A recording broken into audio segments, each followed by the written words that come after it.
Anyị na ikuku ndị ogele enyere unu ikike ka unu bata bifo anyị na-awepụ ọjị so ngwa bata nọ ndị a bụ ndị ogene VIP nke St. Peter Catholic Parish ụmụazị a na-emebe ọfụma na ihe gbasara ogene na-agaghị viral ọ bụrụ na ị chọọ ha n'ihu akwụkwọ chọọ ogene VIP n'ihu akwụkwọ ị ga-ahụ ha aka na nwata oke nwa emelụga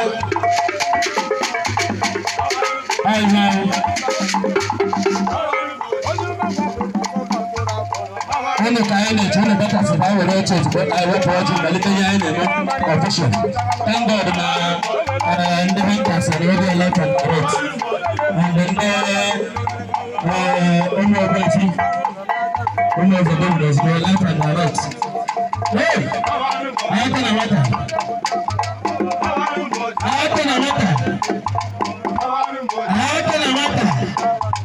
Masa kama kile na jengo.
Kan kele chia ina efe